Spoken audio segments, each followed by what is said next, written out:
strong typhoons, explosive eruptions, relentless floodings. These natural disasters have long been part of reality in the Philippines. No other country on the planet is as exposed to Mother Nature's wrath as this archipelago.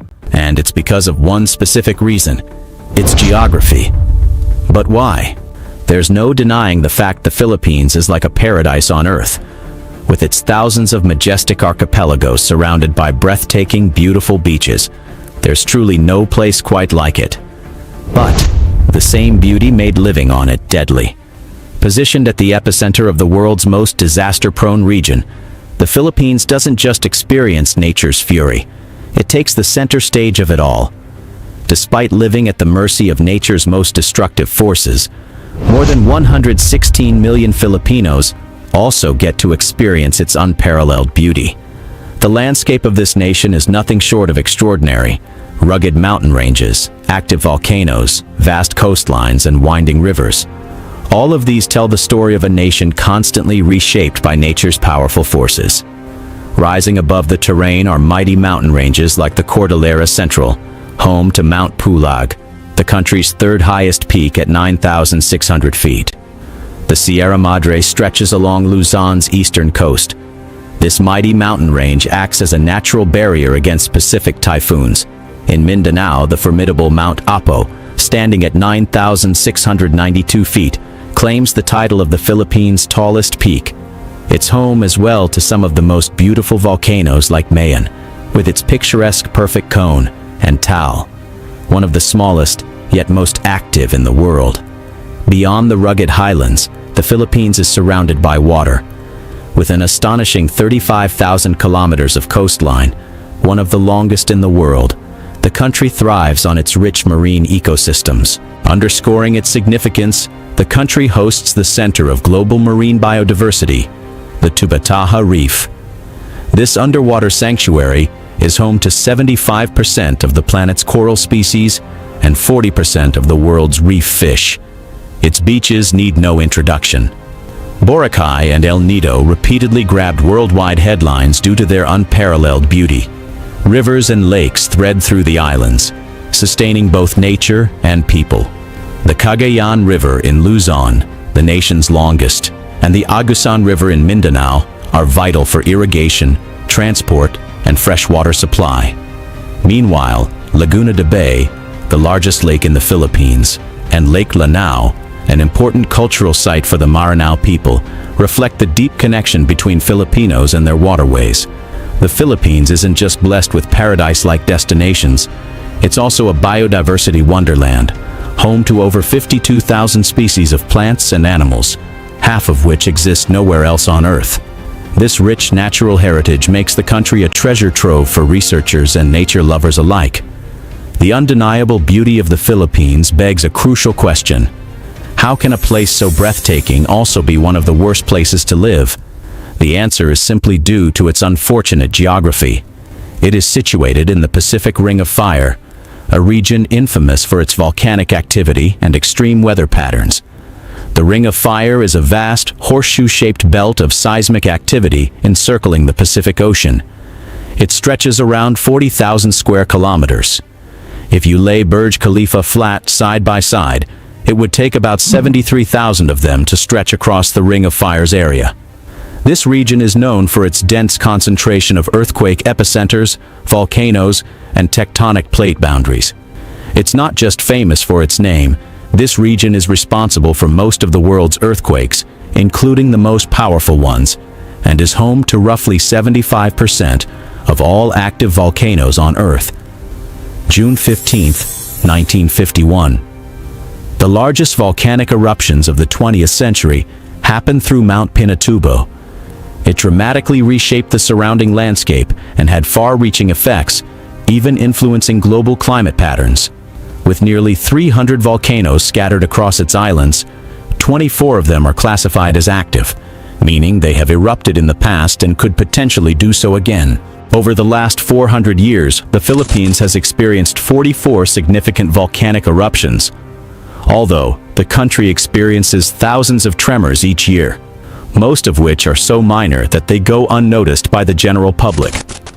The placement on the Ring of Fire is also the reason why the nation is frequented with typhoons, usually around 20 typhoons each year. Some of these are so strong that they endanger the lives of millions of Filipinos. To explain this phenomena, we need to look at the effects of the heat generated by volcanoes in the country.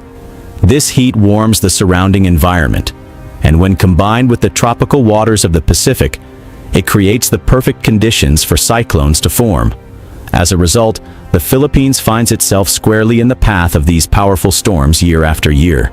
Since typhoons thrive on warm ocean currents, countries like the Philippines, situated in this heated zone, become prime targets for these powerful storms. As long as the Pacific Ring of Fire remains active, the Philippines will continue to be a natural magnet for typhoons. The nation's topography further amplifies its risk. Its mountainous terrain makes it highly susceptible to landslides, while its vast coastline exposes millions to rising sea levels, coastal erosion, and destructive storm surges. Floods are common, particularly during the monsoon season, compounding the impact of typhoons and making entire regions uninhabitable for weeks at a time.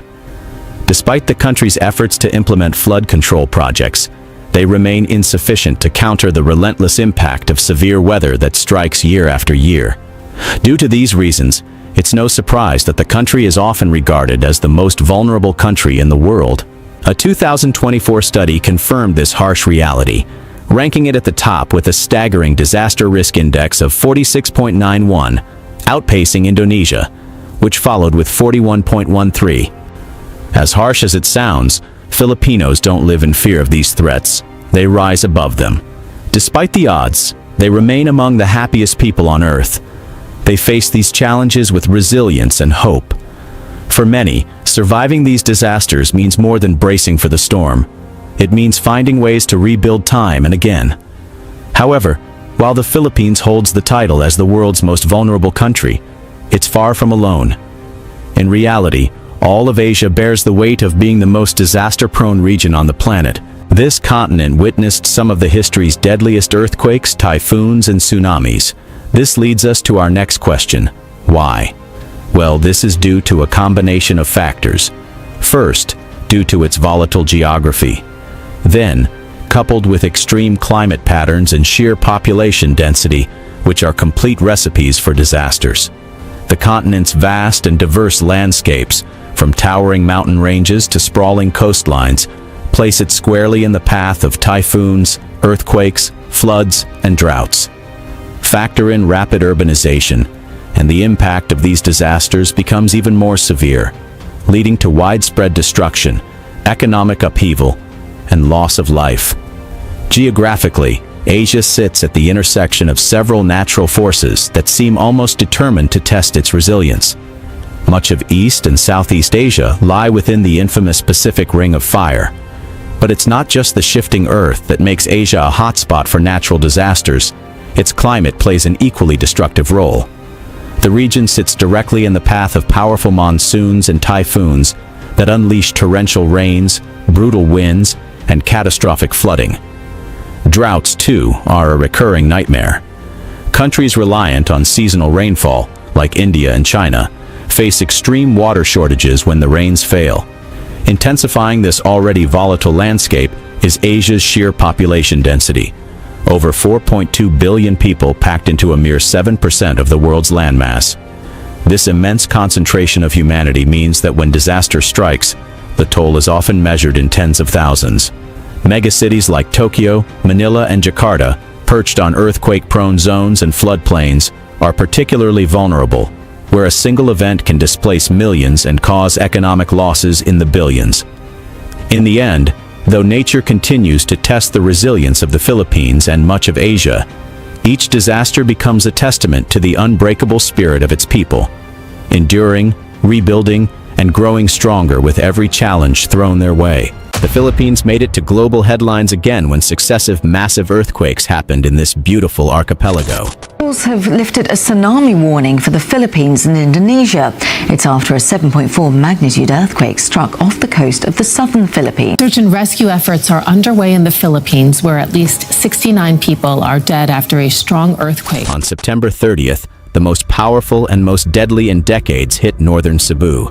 Just 10 days later, two strong offshore earthquakes shook the waters near Davao Oriental. The first one was a magnitude 7.4. Then, it was followed by an equally strong magnitude 6.8 earthquake. These natural disasters just showed how vulnerable to earthquakes the country is. As a matter of fact, according to the Philippine Institute of Volcanology and Seismology, the government arm that monitors seismic activities, the archipelago experiences 20 earthquakes a day, although most are too weak to notice. But still around 100 to 150 each year are strong enough to be felt. With the series of tremors and unusual activities occurring across the country, many are beginning to worry that these might be warning signs of a larger earthquake building up beneath the surface. So, why is this happening? To calm the public, scientists explained that these disasters aren't connected. Recent seismic activities were triggered by different earthquake generators scattered across the country. Although the tremors were noticeable, the agency noted that they remain within the typical levels of seismic activity regularly recorded in the country. This brings us back to our main question.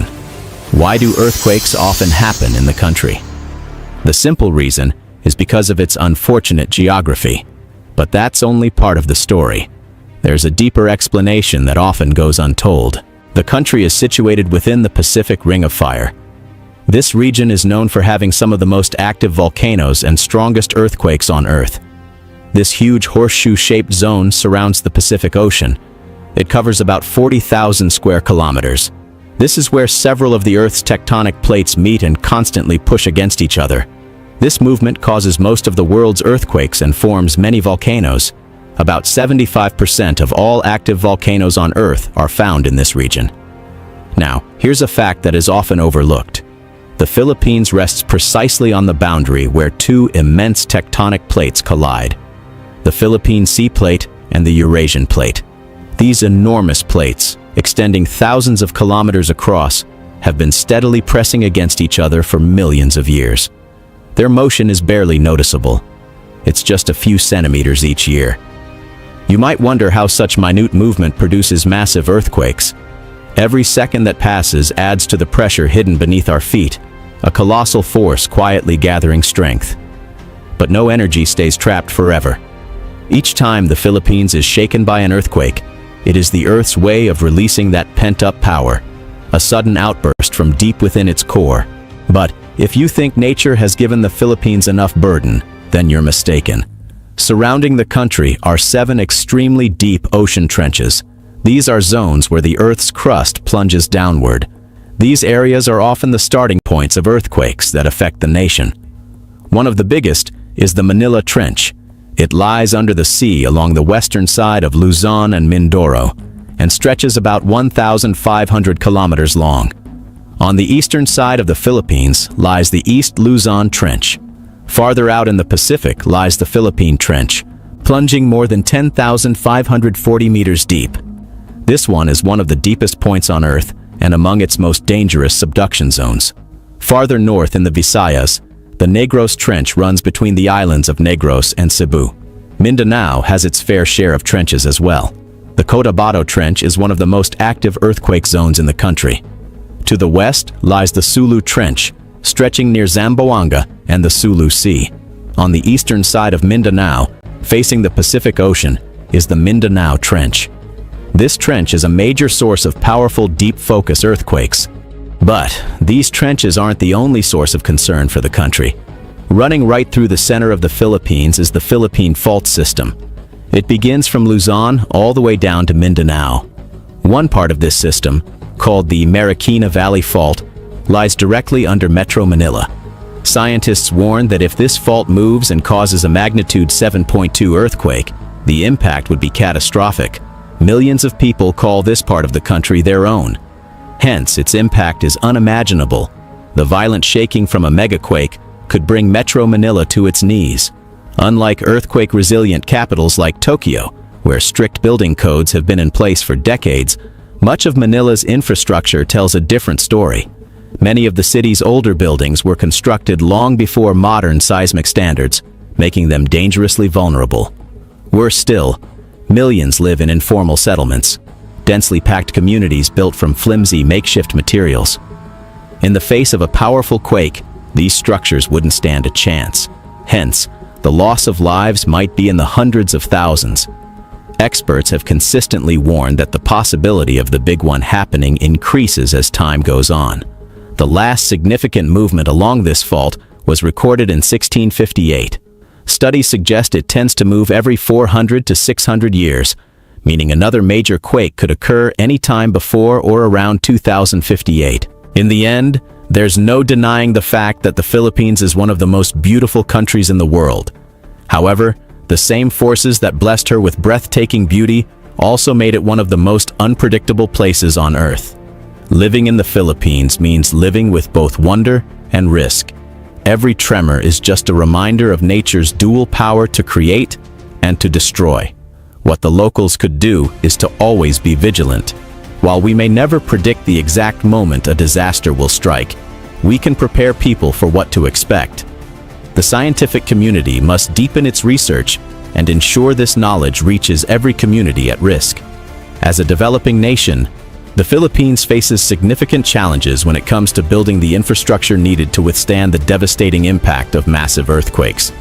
However, it has taken bold steps such as investing in disaster response systems, strengthening healthcare networks, and laying the groundwork for resilience. No one knows when the next powerful earthquake will strike the country.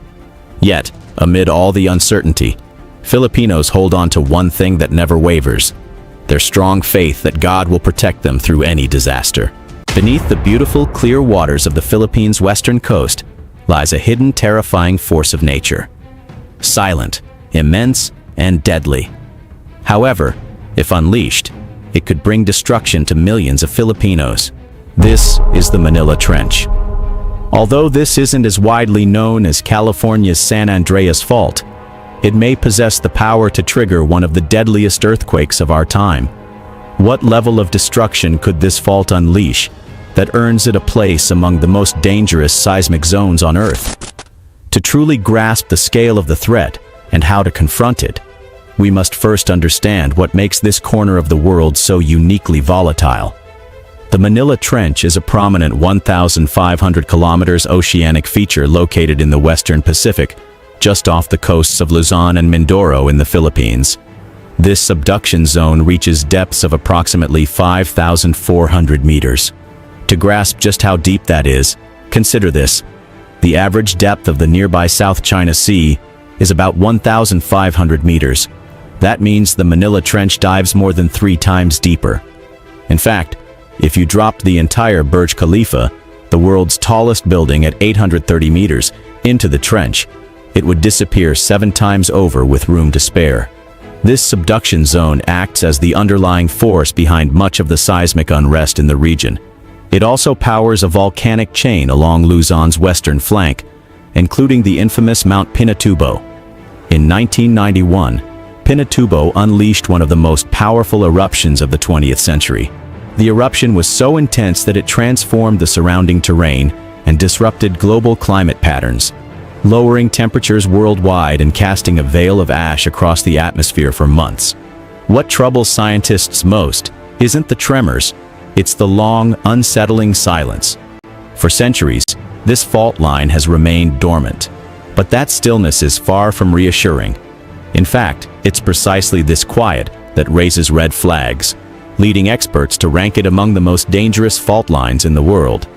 Given the immense tectonic forces grinding deep below, it's deeply unsettling how the Manila Trench has remained eerily silent. In fact, since Spanish records began in the 1560s, not a single earthquake stronger than magnitude 7.6 has struck along this fault. This quiet stretch is what scientists call a seismic gap, a part of the fault that's been holding its breath, locked tight and building pressure for far longer than it should. To put this into perspective, imagine you're pulling back a slingshot and keeping it stretched for hours. The tension grows stronger and stronger, and eventually, even the smallest slip could send it snapping forward with devastating power. That's the invisible strain quietly gathering beneath the Manila Trench. The pressure from this relentless buildup of tectonic energy is immense, and when it eventually lets go, the devastation could be overwhelming. So, how severe could the devastation be to have experts genuinely fearful of its consequences? Recent research suggests that certain segments of the trench have the potential to trigger megaquakes as powerful as magnitude 8.4, or even beyond 9. The real danger of these earthquakes goes beyond their sheer strength. It's their ability to set off devastating tsunamis. For a country made up of thousands of islands like the Philippines, this scenario is a chilling reality. Violent shaking that's quickly followed by powerful waves crashing onto the shore with little to no warning. It's a deadly double blow that could overpower even the best prepared regions. Computer simulations paint a grim warning. In the worst-case scenario, tsunami waves from a Manila Trench megaquake could slam into western Philippine coastlines within 15 to 30 minutes. That's barely enough time to realize what's happening, let alone escape. In those critical moments, every second would be a matter of life or death. Models predict tsunami waves soaring between 3 and over 10 meters across parts of western Luzon, including Palawan and Mindoro. Then there's Metro Manila, one of the world's densest megacities with over 15 million people. The violent shaking alone could bring this capital to its knees. Much of its infrastructure, especially older buildings, was built long before modern earthquake-resistant codes. At the same time, millions in the city live in informal settlements built from fragile makeshift materials. A powerful earthquake could reduce these structures to rubles in seconds, displacing countless families in an instant. But the devastation wouldn't stop at homes. It would tear through the lifelines of daily life, knocking out essentials like electricity and water. Power grids could collapse within moments, casting entire regions into darkness. And with no electricity, water systems would fail too, cutting off access when people need it most. Critical infrastructure like bridges and highways could give way under the stress, severing key escape routes and delaying emergency response. The economic impact would be astounding. As a key player in Southeast Asia's growing economy, the Philippines could face a sudden standstill, businesses shuttered, trade disrupted, and vital industries brought to their knees. As one of the titans of the global business process outsourcing industry, the impact won't stop at local borders. When disaster strikes, customer service operations supporting some of the world's biggest brands will be thrown into disarray. Yet beyond the staggering monetary cost lies a far deeper, immeasurable tragedy. It's the lives that will be lost, the families torn from their homes, and the sorrow that no amount of aid can ever mend. For those who remain, the ache of losing loved ones will become a permanent shadow. With all these grim scenarios, the question now is, how can the Philippines ready itself to reduce the devastation when the Manila Trench finally ruptures? With all the modern technologies that are now available to us, you might think that it's now easier to predict when it will happen. But sadly, this remains one of nature's most closely guarded secrets. Scientists can detect the mounting pressure beneath the Earth's crust and pinpoint the fault lines ready to rupture. Yet the question of when still eludes even the brightest minds. Preparedness. This is still the best weapon in our hands. The Philippine Institute of Volcanology and Seismology, known as PHIVOLCS, is the country's lead agency in monitoring and responding to natural hazards like volcanic eruptions, earthquakes, and tsunamis. They've installed a quiet network of GPS stations that are constantly at work, picking up the tiniest shifts in the Earth's crust, so small they're almost impossible to feel. Meanwhile, satellites high above are watching too, tracking subtle changes in the shape of the land around the Manila Trench. Together, these tools are giving scientists a clearer picture, helping them understand just how serious the threat really is. Through rigorous studies, scientists have learned that the Manila Trench tends to break in cycles that can last hundreds or even over 1,000 years. That means we might be closer to the next big one than we realize. What's even more worrying is that the Manila Trench isn't working alone. It's connected to a tangled web of fault lines running through the islands. If a megaquake hits the trench, it could trigger these other faults too, setting off a chain reaction that impacts a wide region. For years, the Philippines has focused its preparations on the big one, a powerful magnitude 7.2 earthquake projected to hit the West Valley Fault. However, as scientists warned, the potential rupture of the Manila Trench could trigger an even more destructive seismic event. Even with constrained resources, the Philippine government is taking decisive action. Refusing to be caught unprepared, it has stepped up investments in disaster response and healthcare infrastructure. They're building the resilience needed to face a potentially catastrophic earthquake head-on. Central to this preparation is reinforcing the strength of buildings. Stricter building codes have been implemented to ensure new constructions can withstand strong quakes, while many older buildings have been retrofitted to improve their resilience and protect lives when disaster strikes. But no plan can succeed without something deeper, a culture of preparedness that runs through every person, every family, every business, and every government agency. In true Filipino fashion, even in the shadow of danger, there's a spark of hope, and now, a glimmer of opportunity. What was once seen only as a source of devastation, the Manila Trench, has revealed a surprising secret. Scientists from the University of the Philippines have uncovered something extraordinary beneath its depths: gas hydrates. These are crystal-like formations made of water and methane, a highly flammable gas used as fuel. Preliminary research reveals that an area spanning around 15,400 square kilometers, comparable to the size of Palawan, may be hiding a substantial reserve of gas hydrates buried just 200 to 500 meters below the seafloor. For a consumption-driven economy in search of sustainable energy solutions, this concealed resource holds the potential to revolutionize the country's energy landscape. The potential windfall from this hidden energy source could do more than boost the economy. It could power a national transformation. With the right investment, these revenues could drive the development of cutting-edge technologies and critical infrastructure to help the country brace for the moment the Manila Trench finally ruptures. Because if there's one thing history has proven, it's that Filipinos don't just endure adversity, they rise to meet it head-on. Time and again, in the face of nature's most brutal trials, their spirit doesn't falter. It shines even brighter. Surrounded by breathtaking landscapes that both challenge and inspire, they draw strength from the very soil that shakes beneath them. No matter how many times they fall, they rise stronger, every single time. Metro Manila submerged in flood. This seems like not news anymore, since this scenario has ever been frequent in the past years. Just days ago, this mega city was once again brought to a standstill. The enhanced southwest monsoon poured heavy rains over the country. Streets have been submerged in waist-deep floods. Classes were suspended. Passengers were stranded for hours, with some forced to walk through flooded streets just to get home.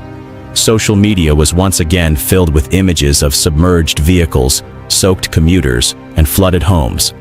For the residents, they've even resigned to the thought that this is the new normal. This leads us to one question: why?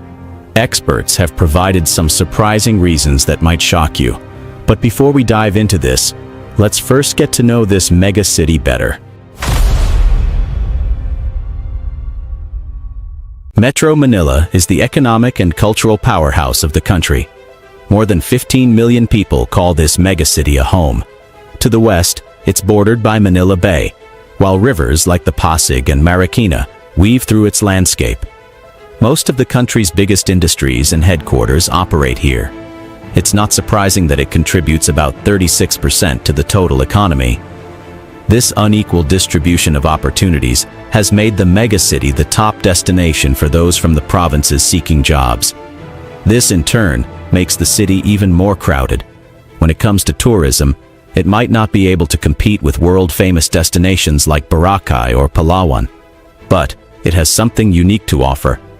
Within the city, you can explore the historic walled district of Intramuros, a reminder of the Spanish colonial era, or walk through Binondo, the world's oldest Chinatown, where Filipino and Chinese influences have blended for centuries.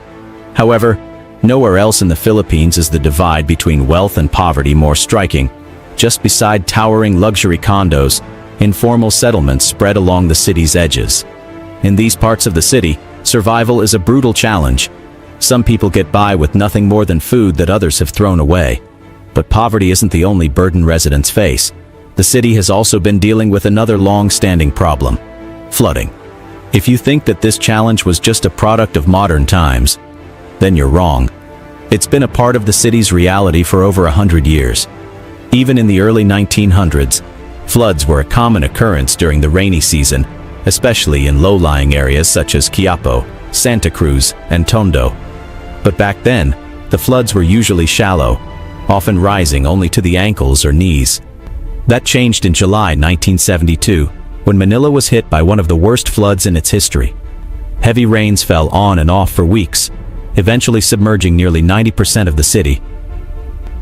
The flooding lasted for nearly 6 weeks, disrupting daily life across the capital. Nowadays, floods of that scale don't feel rare anymore. We could argue that the main reason would be the geography of this capital itself. The city was built on a low-lying floodplain. This flatness means there's little natural slope to carry rainwater away. Imagine a city trapped in a massive basin, bordered by water on all sides with no clear way out. This is the situation in Metro Manila. To the west lies Manila Bay, and to the east, the even larger Laguna de Bay. Adding to these is the massive river system. The Pasig River cuts right through the heart of the city, linking Laguna de Bay to Manila Bay. But it's not alone. The Marikina River, San Juan River, and dozens of smaller creeks and canals weave through neighborhoods and business districts. These waterways are essential for draining water. However, due to rapid urbanization, these have been polluted or blocked. What used to be open land that could absorb rain has now become a concrete jungle. So when the rain comes, there's nowhere for it to go but sideways. Compounding the problem is the country's geography itself. The Philippines sits within the Pacific Ring of Fire, a volatile region infamous for its unrelenting volcanic activity and severe weather extremes. No other nation faces typhoons as frequently or as intensely. In other words, this region experiences heavy rainfall more frequently than most places. Next is the fast sinking of the land. According to a study, parts of the city sank by as much as 10.6 centimeters per year between 2014 and 2020. That's 24 times faster than the global average rate of sea level rise. The growing number of high-rise buildings is being seen as the major contributor to this sinking of the land. Metro Manila is one of those cities with an iconic skyline. Yet behind this image of progress is a steep price. Many of these structures are built on soft or waterlogged ground, which isn't always properly assessed before construction. Some buildings are likely built on unstable soil that can't bear the added weight. Over time, this can lead to gradual sinking. If it's your first time visiting this megacity, the chaos is hard to miss. While some order can be seen in a few upscale business districts, those areas are more the exception than the norm. The city's overall lack of planning only makes flooding worse. Before the Japanese occupation, the Philippines was considered one of the more progressive countries in Asia. During the American period, a detailed plan for Manila was proposed, known as the Burnham Plan. The idea was to make urban areas not just functional, but beautiful and well organized.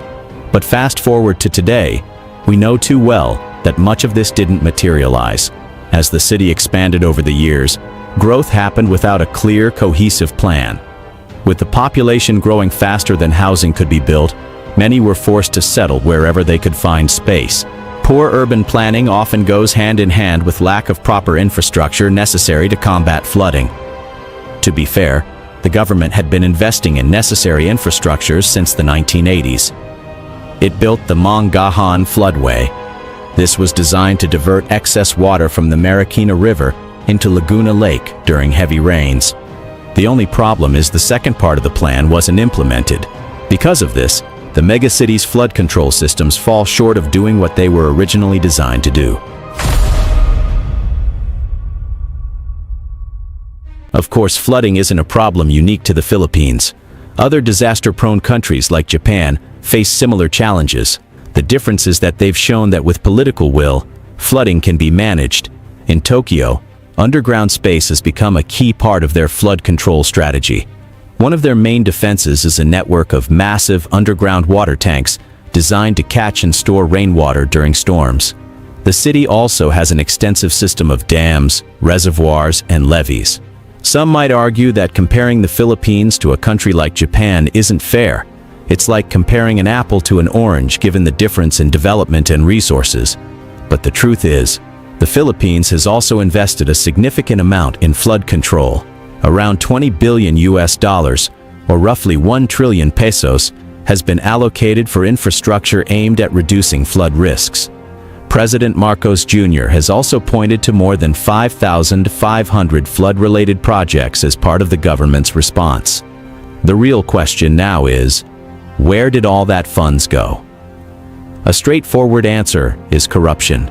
A local executive known to fight corruption, the Baguio City Mayor, has mentioned that corruption in public infrastructure projects can reach up to 70%. That's a huge chunk of the budget gone before any real work even begins. Because of this, engineers are often left with tight budgets and not enough materials to work with. Naturally, the result is that these projects don't perform the way they're supposed to. So, how can the megacity actually deal with its flooding problem? Renowned Filipino urban planner Felino Palafox has proposed a practical idea. It's adopting the SMART or stormwater management and road tunnel system, which are already being utilized in countries like Malaysia. The plan is to build a multi-purpose tunnel connecting Laguna Lake to Manila Bay. The top 2 levels would serve as roads to help ease traffic in Metro Manila, while the bottom level would act as a spillway to drain excess floodwater from the lake during heavy rains. Palafox made it clear that a megastructure like this isn't a short-term solution. It requires a massive investment and might take a decade before being fully constructed.